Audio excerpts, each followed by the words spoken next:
Hello everyone, welcome back to the channel. So today we have another illustration, which is illustration number 10 from the chapter Dissolution of Partnership Firm. So more yate illustration 10 ase apnalokor hoyto illustration 11 o thakibo pare ba illustration 9 biliu thakibo pare. More kon okon puroni book kon. So apnalokor junkhon apnar juntu illustration ot ase apnaloke sai lobo. Question 2 hoise Mina and Tina are partners in a firm sharing profits as 3:1. They decided to dissolve the firm on March 31st, 2007 আৰু এইখন আমাৰ balance শ্বীটখন দি দিয়া হৈছে আৰু আমাৰ কেইটামান adjustment দিছে যেনেকৈ machinery were given to creditors in full settlement of the account and stocks were given to bills payable in full settlement তাৰমানে মেচিনাৰী দি দিছে ক্ৰেডিটাৰ্ছক আৰু ষ্টকছ দি দিছে বিলছ পেয়েবলক তাহাঁতৰ মানে যিটো আমাৰ পইচা দিবলগীয়া আছিলে তাৰ এক্সচেঞ্জত মেচিনাৰী দি দিছে আৰু ইফালে ষ্টক দি দিছে আৰু 2 নম্বৰ এডজাষ্টমেণ্টত কৈছে investments were taken over by Tina at book value যিটো ইনভেষ্টমেণ্ট আছিলে আমাৰ 50,000 ৰুপিজৰ সেই ইনভেষ্টমেণ্টটো আমাৰ টিনাই লৈ লৈছে বুক ভেলুত আৰু ছেকেণ্ড পাৰ্টত কৈছে sundry debtors of book value rupees 50,000 took over by Mina at 10% less মানে চাণ্ড্ৰি ডেটৰ্ছ আছিলে আমাৰ 1,03,000 এটা 1,03,000 or 50,000 ভেলু চাণ্ড্ৰি ডেটৰ্ছ আমাৰ লৈ লৈছে কোনে লৈ লৈছে বুলি কৈছে মিনা বোলা পাৰ্টনাৰগৰাকীয়ে লৈ লৈছে এট 10% লেছ যদি 50,000 10% কৰোঁ তেতিয়াহ'লে 5,000 ল'ব আৰু মানে ৰিমেইনিং যিটো বেলেঞ্চ মানে 45,000 সেই 45,000টো কোনে লৈ লৈছে বুলি কৈছে মিনা বোলা পাৰ্টনাৰগৰাকীয়ে লৈ লৈছে আৰু ৰিমেইনিং ডেটৰ্ছ ৰিয়েলাইজ এট 51,000 আৰু যিটো আমাৰ ৰিমেইনিং ডেটৰ্ছ আছিলে পাবলগীয়া সেইটো আমাৰ 51,000 আমি ৰিয়েলাইজ কৰিছোঁ বুলি কৈছে আৰু লাষ্টলি আমাৰ 3 নম্বৰ এডজাষ্টমেণ্টত কৈছে ৰিয়েলাইজেশ্যন এক্সপেঞ্চেছ এমাউণ্টেড টু ৰুপিজ 2,000 আমি যিটো এক্সপেঞ্চ কৰিবলগীয়া আছে in the name of realisation সেইটো হৈছে 2,000 ৰুপিজ চ' আমি এইখিনি কেনেকৈ ৰিয়েলাইজেশ্যন একাউণ্টত দেখুৱাব লাগিব বলক আমি এটা এটাকৈ কৰোঁ and let's start the practical so' এতিয়া আমি বনাইছোঁ ৰিয়েলাইজেশ্যন একাউণ্টত আপোনালোকে দেখিছে যে ডেবিট চাইডে আমাৰ এছেটছ ট্ৰান্সফাৰ্ড বুলি কৈ মেচিনাৰী ইনভেষ্টমেণ্ট ষ্টক আৰু চাণ্ড্ৰি ডেটৰ্ছ সেইখিনি বুক ভেলুটো লিখি পেলাই আমি আউটাৰ কলমত 2,45,000 লিখি দিছোঁ ঠিক তেনেকৈ আমি ক্ৰেডিট চাইডতো প্ৰথমতে আমাৰ যিখন বেলেঞ্চ শ্বীটত থকা লাইবিলিটি যেনেকৈ আপোনাৰ কেপিটেল আছিলে আৰু লাইবিলিটিজৰ চাইডত আপোনাৰ কেপিটেল আছিলে আৰু চাণ্ড্ৰি ক্ৰেডিটৰ্ছ আছিলে বিলছ পেয়েবল আছিলে কেপিটেলছটো আমি ইয়াত এড নকৰোঁ আমি ইয়াত চাণ্ড্ৰি ক্ৰেডিটৰ্ছ আৰু বিলছ পেয়েবলটো এড কৰিলোঁ মানে ইয়াতে আমাৰ সেইখিনি এছেটছ বা সেইখিনি লাইবিলিটি আমি ইয়াত ইনক্লুড কৰোঁ যিখিনি আমি চেল কৰিব পাৰিম বা যিখিনি আমি কেছলৈ কনভাৰ্ট কৰিব পাৰিম বা যিখিনি এক্সটাৰ্নেল লাইবিলিটিজ সেইখিনি বস্তু আমি ৰেকৰ্ড কৰোঁ খালি ইয়াতে এছেটছখিনি আমি ডেবিট চাইডে ৰেকৰ্ড কৰোঁ আৰু লাইবিলিটিজখিনি আমি ক্ৰেডিট চাইডে ৰেকৰ্ড কৰোঁ তাৰপিছত আমি এডজাষ্টমেণ্টছৰ পাৰ্টলৈ যাম এডজাষ্টমেণ্টৰ আপোনাৰ ফাৰ্ষ্ট নম্বৰ এই পইণ্টটোত কৈছে যে machinery were given to creditors in full settlement of their account মানে মেচিনাৰী দি দিছে কাক দি দিছে আপোনাক ক্ৰেডিটৰ্ছক দি দিছে মানে আৰু ফুল ছেটেলমেণ্ট কৰি লৈছে বুলি কৈছে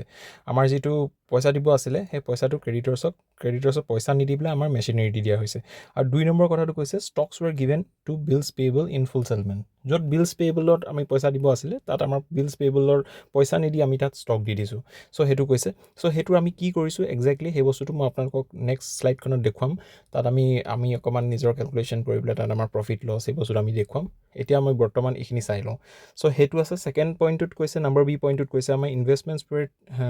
টুক over by Tina at book value so' investment আমাৰ যিটো আছিলে 50,000 ৰুপিজ সেই ইনভেষ্টমেণ্ট 50,000 ৰুপিজটো কোনে লৈ লৈছে বুলি কৈছে টিনাই লৈ লৈছে চ' টিনাই যদি লৈ লৈছে আমাৰতো বিক্ৰী হৈ গৈছে তো আমাৰ কি হ'ব আমাৰ ক্ৰেডিট চাইডে আমাৰ কি বুলি লিখিব লাগিব টিনাছ কেপিটেল ব্ৰেকেটত আমি ইনভেষ্টমেণ্ট বুলি লিখি 50,000 দি দিছোঁ তাৰপিছতে আমাক কৈছে sundry debtors of book value rupees 50,000 took over by Mina ত' আমাৰ যিটো চাণ্ড্ৰি ডেটৰ্ছ আছিলে 1,03,000 টকা চ' তাৰে ভিতৰত 50,000 ৰুপিজৰ ইনভেষ্টমেণ্ট এটা মিনাই লৈ লৈছে সেই মিনাই তাকো লৈছে 10% ডিছকাউণ্টত 10% লেছ তেতিয়াহ'লে 50,000 যদি লৈছে তাৰ আমি 10% যদি কৰোঁ তেতিয়াহ'লে 5,000 ওলাব চ' 5,000টো যদি আমি মাইনাছ কৰি দিওঁ তেতিয়া আমাৰ হৈ যায় 45,000 চ' 45,000 ৰুপিজৰ আমি মিনাছ কেপিটেল বুলি লিখি ডেটৰ্ছ লিখিব লাগিব তাৰপাছত আমাৰ যিটো ৰিমেইনিং ডেটৰ্ছ আছিলে মানে আমাৰ 50,000টো আমাৰ মিনাই লৈ লৈছে তাৰপাছত আমাৰ যিটো ৰিমেইনিং ডেটৰ্ছ আছিলে সেইখিনিৰ আমাৰ কিমান ৰিয়েলাইজ কৰিছোঁ বুলি কৈছে 51,000 চ' সেইকাৰণে আমি বেংক বুলি লিখি তলত আমি ডেটৰ্ছ 51,000 দি দিছোঁ ইয়াত আমি কেলৈ বেংক বুলি লিখিছোঁ বা ডেটৰ্ছ বুলি কিয় লিখিছোঁ কাৰণ আমালৈ পইচা আহিছে ডেটৰ্ছ মানে যোনে আমাক পইচা দিয়ে চ' আমাৰলৈ পইচা আহিছে তেতিয়াহ'লে আমাৰ এণ্ট্ৰিটো কি হ'ব bank account debit to realisation account আমি বনাই আছোঁ ৰিয়েলাইজেশ্যন একাউণ্ট চ' ক্ৰেডিট চাইডে আমি লিখিম বেংক বুলি কৰি ডেটৰ্ছ 51,000 চ' আমাৰ এতিয়া সেইটো হৈ গ'ল আৰু লাষ্টত আমাৰ নম্বৰ চি এডজাষ্টমেণ্টটো আছিলে ৰিয়েলাইজেশ্যন এক্সপেঞ্চেছ এমাউণ্টেড টু ৰুপিজ 2,000 এতিয়া ৰিয়েলাইজেশ্যন এক্সপেঞ্চেছ মানে হৈছে যেতিয়া আপুনি আপোনাৰ কোম্পানীটো যিহেতু বন্ধ হৈ গৈছে আপোনাৰ এছেটছখিনি আপুনি বিক্ৰী কৰিব লাগিব বা আপোনাৰ কোম্পানীটোৰ পৰা যিখিনি এক্সটাৰ্নেল লাইবিলিটিজ আছে সেইখিনি এতিয়া আপুনি পে' কৰিব লাগিব তাৰ কাৰণে আপুনি বস্তুখিনি চেল কৰিবলৈ হ'লে কাৰোবাক কিবা এডভাৰটাইজমেণ্ট কৰিছে কিবা কৰিছে মানুহক জনাইছে সেই মানুহখিনিয়ে যে আপোনাক হেল্প কৰি দিছে বস্তুখিনি চেল কৰোঁতে বা আপোনাৰ আপোনাৰ মেচিনাৰী এছেটছ সেইবিলাক যে বিক্ৰী কৰোৱাই দিবৰ কাৰণে সহায় কৰে আমাৰ তেনেকুৱা এজন মানুহ থাকে থাৰ্ড পাৰ্টি এজন লৈ পেলাই আমি যে কৰোঁ চ' সেইবিলাক ধৰণৰবিলাকক আমি ৰিয়েলাইজেশ্যন এক্সপেঞ্চেছ বুলি কওঁ চ' সেইটো আমাৰ কিমান হৈছে 2000 টকা হৈছে চ' যিহেতু আমাৰ পইচা ওলাই গৈছে আমাৰ হাতৰ পৰা আমাৰ পৰা ওলাই গৈছে তেতিয়াহ'লে কি হ'ব realisation account debit to bank account তাৰমানে আমাৰ পৰা পইচা ওলাই গৈছে তেতিয়াহ'লে আমি ৰিয়েলাইজেশ্যন একাউণ্ট বনাই আছোঁ ৰিয়েলাইজেশ্যন একাউণ্ট ডেবিট চাইডে আমি কি বুলি লিখিব লাগিব বেংক বুলি লিখি পেলাই ব্ৰেকেটত ৰিয়েলাইজেশ্যন এক্সপেঞ্চেছ বুলি কৰি দিছোঁ চ' এতিয়া আমাৰ হৈ গৈছে এতিয়া আমি চাব লাগিব যে এটা প্ৰফিট হৈছে নে লছ হৈছে এতিয়া যে মই ইয়াত লছ ট্ৰান্সফাৰটো টিনা মিনা লিখি দিছোঁ আপুনি সেইটো নাচাব মই যেনেকৈ কৈ আছোঁ আপুনি সেইটো চাই থাকক যিমানখিনি মই কৰিলোঁ এতিয়া সেইখিনি চোৱাৰ পিছত আমি চাম বেলেঞ্চ কৰিবলৈ 2,47,000 ওলাইছে আমাৰ ডেবিট চাইড আৰু ইটো চাইড আমি হেৰি কৰি প্লাছ কৰি পেলাই চালোঁ যে সেইটো চাইড আমাৰ কম ওলাইছে ত' আমি গম পালোঁ যে আমাৰ এইটো লছ হৈছে চ' আমাৰ কিমান লছ হৈছে বুলি চাওঁতে আমাৰ ওলাইছে 21,000 চ' সেইটো আমি লিখি দিছোঁ loss transfer to Tina's capital account আৰু মিনাছ কেপিটেল একাউণ্ট এতিয়া টিনাছ কেপিটেল একাউণ্টত আমাৰ কিমান যাব 3:2 ৰেচিঅ'ত যদি আমি ভাগ কৰি দিওঁ তেতিয়াহ'লে টিনাছ কেপিটেল একাউণ্টত আমাৰ আহি যাব 12,600 আৰু মিনাছ কেপিটেল একাউণ্টত আমাৰ আহি যাব 8,400 চ' এতিয়া আমি সেই পইচাখিনি আমি তাহাঁতৰ কেপিটেল একাউণ্টত ভৰাই দিম এতিয়া আৰু এটা কথা মই আপোনালোকক ক'বলৈ আছিলে সেই যে adjustment number 1 machinery were given to creditors in full settlement আৰু এটা stocks were given to bills payable in full settlement সেইটো মই আপোনালোকক নেক্সট শ্লাইডত কৈ আছোঁ চাই থাকক আপোনালোকে আকৌ এবাৰ পঢ়ি ল'ব পাৰে চেণ্টেন্সটো তাতে কৈছে machinery were given to creditors in full settlement of their account তাৰমানে মেচিনাৰী দি দিছে কাক দি দিছে ক্ৰেডিটৰ্ছক দি দিছে এতিয়া মেচিনাৰীটোৰ ভেলু আছে আমাৰ বেলেঞ্চ শ্বীটত 70,000 আৰু ইফালে আমাৰ ক্ৰেডিটৰ্ছৰ ভেলু আছে 60,000 আপোনালোকে এটা বস্তু মন কৰক ইয়াতে মই লিখিছোঁ ওপৰত নম্বৰ 1 পইণ্ট বুলি মেচিনাৰী মেচিন 70,000 আৰু তলত লিখি দিছোঁ ক্ৰেডিটৰ্ছ 60,000 এতিয়া আমি ক্ৰেডিটৰ্ছক দিব লাগিছিলে 60,000 কিন্তু আমি মেচিন 70,000 ৰুপিজৰ মেচিন এটা দি দিছোঁ তাততো আমাৰ 70,000 মাইনাছ 60,000 10,000 লছ হৈছে আমাৰ আৰু ঠিক তেনেকৈ আমি ষ্টক দি দিছোঁ কাক দি দিছোঁ য'ত বিলছ পে' কৰিবলগীয়া আছে বিলছ পেয়েবলৰ ক্ষেত্ৰত আমি 20,000 টকা বিলছ পেয়েবল কৰিবলৈ আছিলে তাতে আমি ষ্টক দি দিছোঁ কিমান ৰুপিজৰ দি দিছোঁ 22,000 ৰুপিজৰ দি দিছোঁ চ' ইয়াতে দেখা দেখি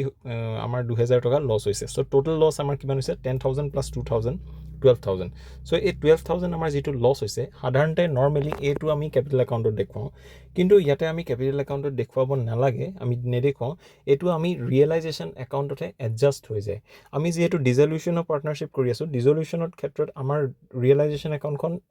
মানে it's act like a profit and loss account মানে ইয়াতে আমাৰ it's like it collects all the gain and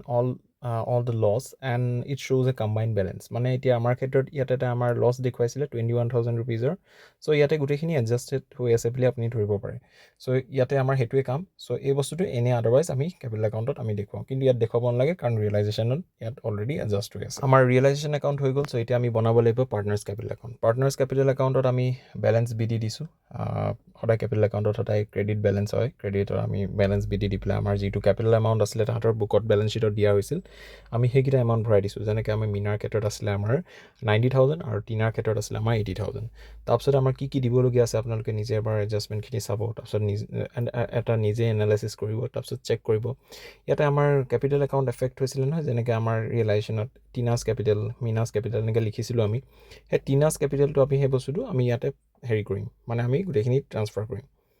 আমি ৰিয়েলাইজেশ্যন একাউণ্টৰ আমি ক্ৰেডিট চাইডে কি লিখিছিলোঁ আমি লিখিছিলোঁ আপোনালোকে চাব পাৰে টিনাছ কেপিটেল আৰু ব্ৰেকেটত ইনভেষ্টমেণ্ট কৰিছিলোঁ তাতে আমি এণ্ট্ৰিটো কি হ'ব যদি আমি জাৰ্নেল এণ্ট্ৰিটো আমি চাওঁ Tina's capital account debit to realisation account এতিয়া আমি কি একাউণ্ট বনাই আছোঁ আমি এতিয়া কেপিটেল একাউণ্ট বনাই আছোঁ so' Tina's capital account debit to realisation account তো টিনাছ কেপিটেল আমি কেপিটেল একাউণ্ট যিহেতু বনাই আছোঁ তাত আমি ৰিয়েলাইজেশ্যন বুলি লিখি পেলাই টিনাৰ একাউণ্টত আমি আমাৰ এমাউণ্টটো ভৰাব লাগিব যেনেকৈ ইনভেষ্টমেণ্ট বুলি ব্ৰেকেটত দি দিছোঁ ৰিয়েলাইজেশ্যনৰ কাষত আৰু ইফালে আমাৰ 50,000 যিহেতু ইনভেষ্টমেণ্টৰ এমাউণ্ট আছিলে সেইটো আমি ভৰাই দিছোঁ ঠিক তেনেকৈ আমাৰ মিনাৰো কেপিটেলটো তেনেকৈ কৰিম আমি ক্ৰেডিট চাইডৰ যিহেতু এইটো বেলেঞ্চ আপোনালোকে চাই ল'ব পাৰে ৰিয়েলাইজেশ্যন একাউণ্টখন বা বুকখনৰ পৰা আপুনি ইলাষ্ট্ৰেশ্যনটো চাই ল'ব পাৰে মই কৈ গৈ আছোঁ আপোনালোকে সেইটো এবাৰ নিজে চাই গ'লে বেছি ভাল তাৰপিছতে আমাৰ মিনাছ কেপিটেলৰ ক্ষেত্ৰত আমাক কি কৈছে এণ্ট্ৰিটো যদি আমি চাবলৈ যাওঁ তাৰ যদি মই আপোনালোকৰ কনচেপ্টটো কৈ আছোঁ যদি মানে আপুনি সেই মিনাছ কেপিটেল সেই বস্তুটো যদি আপুনি জাৰ্নেল এণ্ট্ৰিটো কি হৈছে সেইটো যদি আপুনি চাবলৈ যায় তাতে আমাৰ কোৱা হ'ব Minas capital account debit to realisation account এতিয়া আমি কি বনাই আছোঁ capital account Minas capital account বা টিনাছ কেপিটেল একাউণ্ট যিহেতু বনাই আছোঁ তাতে আমি ডেবিট চাইডে লিখিব লাগিব টু ৰিয়েলাইজেশ্যন ৰিয়েলাইজেশ্যন লিখি পেলাই ডেটৰ্ছ লিখি পেলাই তাৰ এমাউণ্টটো ভৰাই দিছোঁ ডেটৰ্ছ কিমান লৈছিলে তেখেতেতো 10% লেছ কৰিছিলে চ' সেইকাৰণে 50,000 নহয় 45,000 আমি কাৰ কলমত লিখিব লাগিব মিনাৰ কলমত লিখিব লাগিব তাৰপিছত আমাৰ ৰিয়েলাইজেশ্যন লছ হৈছিলে সেই লছ কিমান হৈছিলে সেইকেইটা এমাউণ্ট আমি ভৰাই দিব লাগিব ৰিয়েলাইজেশ্যনৰ ক্ষেত্ৰত আমাৰ মিনাৰ ক্ষেত্ৰত আমাৰ আহি যাব 12,600 আৰু ইফালে টিনাৰ ক্ষেত্ৰত আমাৰ আহি যাব 8,400 যিহেতু লছ সেইকাৰণে আমি ডেবিট চাইডে লিখিছোঁ আদাৰৱাইজ ক্ৰেডিট হোৱা হ'লে বা প্ৰফিট হোৱা হ'লে আমি ক্ৰেডিট চাইডে লিখিলোহেঁতেন তাৰপিছতে আমি বেংক বুলি লিখি পেলাই আমি গোটেইখিনি বেলেঞ্চ কৰি দিছোঁ চ' এইফালে আমাৰ আহি গ'ল 90,000 এইফালে 80,000 90,000 মাইনাছ 45,000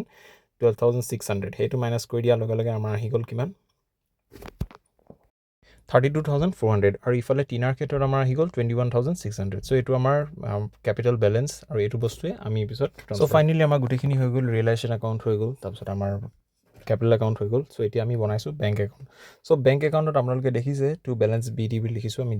ডেবিট চাইডে আমি কিয় লিখিছোঁ আপোনালোকৰ হয়তো এটা কনফিউজন থাকিব পাৰে যে ক্ৰেডিট আমি অলপ আগত কেপিটেল একাউণ্ট যেতিয়া বনাইছিলোঁ তাত আমি ক্ৰেডিট চাইডে লিখিছিলোঁ বেলেঞ্চ বি ডি কিন্তু এইফালে আমি বেলেঞ্চ বি ডি লিখিছোঁ কাৰণ bank is a asset so' asset হয় কাৰণে আমি ডেবিট বেলেঞ্চ হয় চ' আমি ডেবিট চাইডে সেইকাৰণে লিখিছোঁ কিন্তু কেপিটেলটো আমাৰ কেপিটেল একাউণ্টটো হয় আমাৰ ক্ৰেডিট বেলেঞ্চ দেখুওৱা হ'লে ঠিক আছে চ' এতিয়া আমি ডেবিট চাইডে আমি লিখিলোঁ টু বেলেঞ্চ বি ডি 5,000 তাৰপিছতে আমাৰ য'ত বেংক এফেক্ট হৈছিলে আপোনালোকে চাব ৰিয়েলাইজেশ্যন একাউণ্টত য'ত আমাৰ বেংক এফেক্ট হৈছিলে বেংক ৱৰ্ডটো য'ত দেখিছিলে চ' সেইখিনি বস্তু আমি ইয়াত ভৰাই দিছোঁ যেনেকৈ বেংক আছে আমাৰ ডেবিট চাইডে ৰিয়েলাইজেশ্যন এক্সপেঞ্চেছ 2,000 ৰুপিজ এতিয়া আমাৰ এণ্ট্ৰিটো কি হ'ব realisation account debit to bank account এতিয়া আমি বেংক একাউণ্ট বনাই আছোঁ চ' বেংক একাউণ্ট ক্ৰেডিট চাইডে আছে চ' ক্ৰেডিট চাইডে আমি লিখিব লাগিব ৰিয়েলাইজেশ্যন এক্সপেঞ্চেছ কিমান দিব লাগিব 2,000 ৰুপিজ ঠিক তেনেকৈ আমাৰ আকৌ কেপিটেল একাউণ্টত আছে বেংক বুলি লিখি পেলাই আমাৰ মিনাৰ এটা এমাউণ্ট আছে টিনাৰ এটা এমাউণ্ট আছে চ' মিনাৰ ক্ষেত্ৰত আমাৰ কিমান হ'ব ইয়াতে আমি চাব লাগিব Minas capital account debit to bank account সেইটো আমাৰ জেনেৰেল এণ্ট্ৰি হৈ আছে কিন্তু আমি বনাই আছোঁ কি বেংক একাউণ্ট বনাই আছোঁ বেংক ক্ৰেডিট চাইডে আছে চ' বেংকৰ ক্ৰেডিট চাইডে আমি কি লিখিব লাগিব মিনাছ কেপিটেল বুলি লিখি পেলাই মিনাছ কেপিটেলৰ এমাউণ্টটো আমি লিখিব লাগিব যেনেকৈ 32,400 ঠিক তেনেকৈ আমাৰ টিনাৰ এটা বেলেঞ্চ আছে 21,600 তাতো আমাৰ জেনেৰেল এণ্ট্ৰিটো হ'ব Tina's capital account debit to bank account যিহেতু আমি বেংক একাউণ্ট বনাই আছোঁ ক্ৰেডিট চাইডে আমাৰ আহিব টিনাছ কেপিটেল একাউণ্ট